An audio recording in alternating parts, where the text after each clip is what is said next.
함께 기도하겠습니다. 사랑의 하나님, 감사합니다. 오늘도 주 앞에 예배하며 이 하루 시작합니다. 세상의 유혹과 또 우리를 넘어뜨리는 마귀의 공격이 많지만 영적으로 깨어있는 이 하루 되기를 원합니다. 우리에게 말씀으로 가르쳐 주시고 말씀의 검을 우리의 손에 들려주셔서 악한 마귀 군사들과 힘써 싸워 승리의 계가를 부리는 복된 하루 될 수 있도록 도와주옵소서. 예수님의 이름으로 기도드립니다. 아멘. 우리 찬송가 179장 찬양하시겠습니다.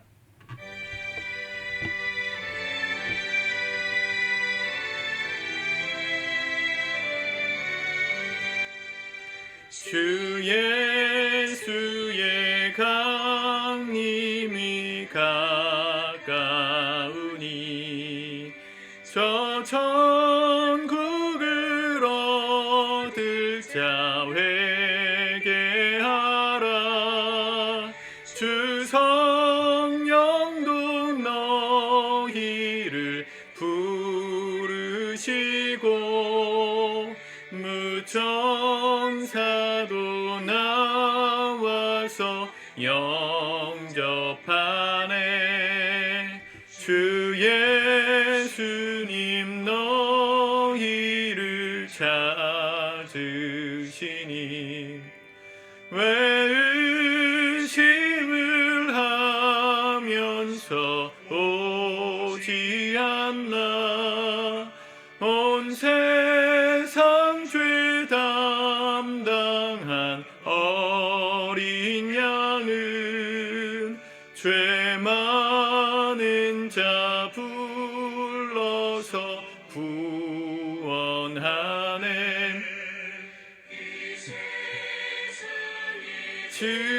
즐기는 제물로는 내 근심과 고초를 못 면하리. 또 숨질 때 위로를 못 얻으며 저 천국에 갈 길도 못 찾으리.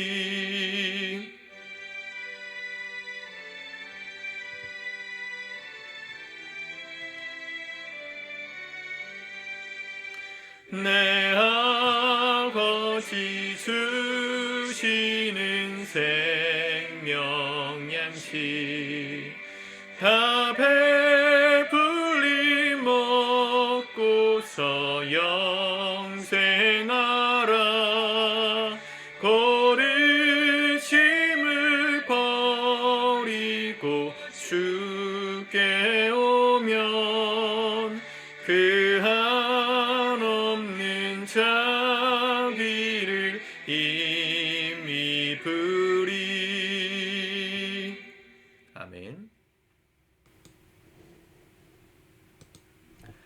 오늘 하나님 말씀은 에스더 9장 20절에서 10장 마지막 절 3절까지 우리 먼저 읽고 묵상하도록 하겠습니다. 모르드게가 이 일을 기록하고 아수에로 왕의 각 지방에 있는 모든 유다인에게 원군을 막론하고 그를 보내어 이르기를, 한 규례를 세워 해마다 아달월 14일과 15일을 지키라. 이달 이날에 유다인들이 대적에게서 벗어나서 평안함을 얻어 슬픔이 변하여 기쁨이 되고 애통이 변하여 길한 날이 되었으니 이 두 날을 지켜 잔치를 베풀고 즐기며 서로 예물을 주며 가난한 자를 구제하라.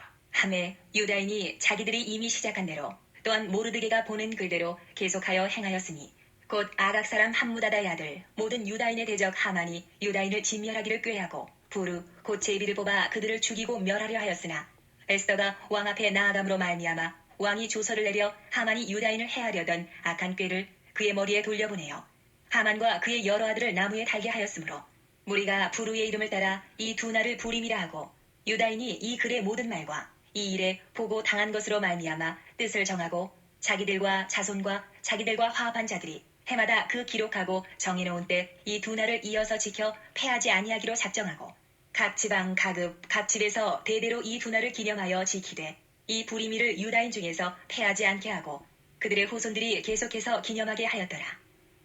아비하일의 딸 왕후 에스더와 유다인 모르드게가 전권으로 글을 쓰고 부림에 대한 이 둘째 편지를 굳게 지키게 하되 화평하고 진실한 말로 편지를 써서 아수에로의 나라 127지방에 있는 유다 모든 사람에게 보내어 정한 기간에 이 부림이를 지키게 하였으니 이는 유다인 모르드게와 왕후 에스더가 명령한 바와 유다인이 금식하며 부르짖은 것으로 말미암아 자기와 자기 자손을 위하여 정한 바가 있음이더라.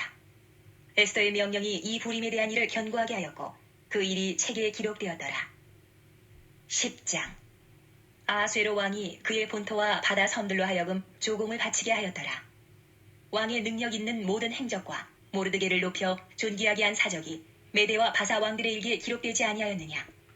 유다인 모르드게가 아수에로 왕의 다음이 되고 유다인 중에 크게 존경받고 그의 허다한 형제에게 사랑을 받고 그의 백성의 이익을 도모하며 그의 모든 종족을 안위하였더라.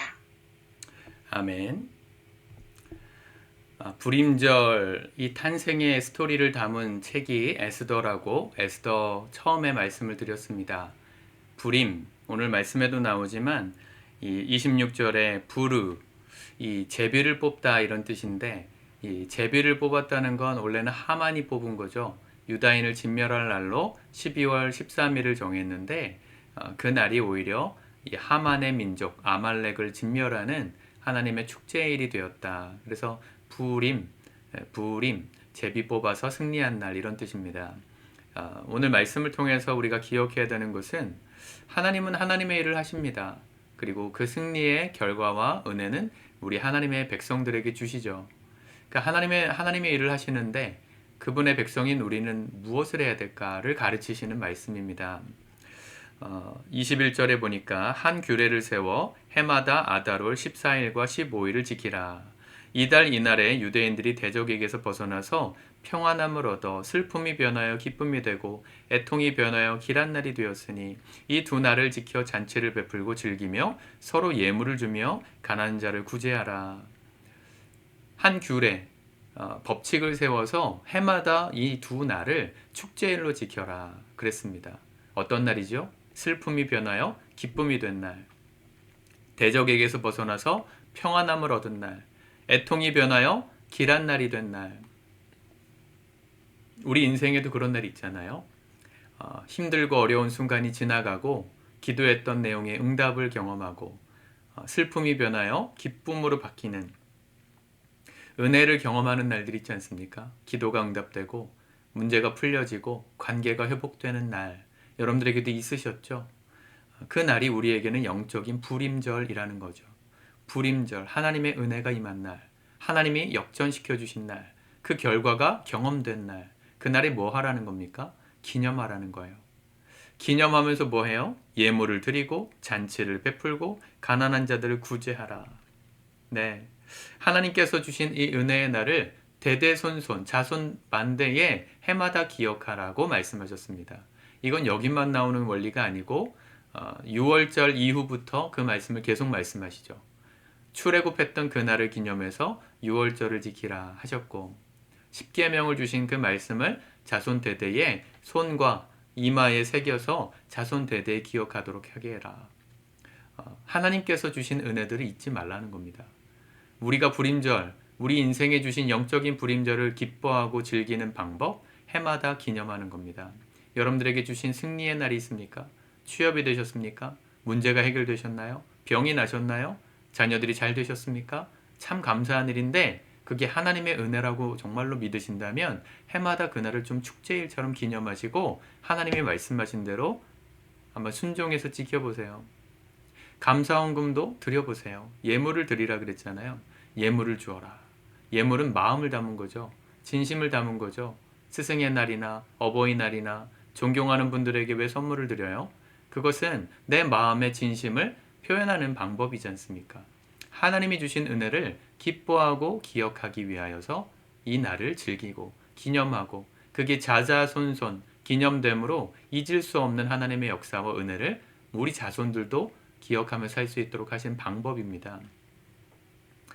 가나안 정복 전쟁을 하기 전 요단강을 건널 때 요단강을 건너자마자 길갈이라는 곳에서 돌 12개를 취해가지고 그 땅에다 세워요. 거기다가 하나님이 요단강을 건너게 하신 기념비로 세워요. 왜 세우게 하셨냐면 자자손손 이 기념비를 보면서 하나님이 우리에게 무슨 일을 행하셨는가를 자손들에게 가르쳐 주라고. 이 요단강이 마르고 이 강가에 있었던 돌들을 취해서 세운 하나님의 기적이 살아 숨쉬는 역사의 땅이라고. 하나님 살아계신다고. 우리가 감사하자. 하나님 아니었으면 우리 평생 노예로 살았을 거다. 그걸 가르치라는 거였죠. 여러분, 가정에 좋은 일이 생기실 때 하나님께 감사하십시오. 하나님께 감사를 드리십시오. 가족끼리 맛있는 것만 먹지 마시고요. 하나님을 내세워서 하나님께 감사의 기도를 드려보세요. 예배를 드려보세요. 그러면 자손들이, 우리 자녀들이 그걸 보고 하나님이 어떤 분이신지를 배우게 되는 겁니다. 27절에 똑같이 얘기하죠. 뜻을 정하여 자기들과 자손들과 자손과 자기들과 화합한 자들이 해마다 그 기록하고 정해놓은 때 이 두 날을 이어서 지켜 패하지 아니하고 작정하고 28절 계속해서 기념하게 하였더라 그랬습니다. 계속해서 기념하게 하십시오. 여러분들의 인생에 좋은 일이 생기는 거 그냥 넘어가지 마십시오. 우리 해마다 추수감사의 고백으로 10월, 11월 되면 한 해 동안 주신 은혜들을 기록하는데 그거 기록하시는 기록이 되려면요. 그 은혜들이 있을 때마다 하나님께 감사를 표현하셔야 돼요. 저를 초청해 주셔서 하나님께 감사 예배 드리셔도 좋고요. 여러분들 가족끼리 헌금하셔서 하나님께 감사 헌금을 드리셔도 좋겠어요. 감사가 사라진 시대입니다.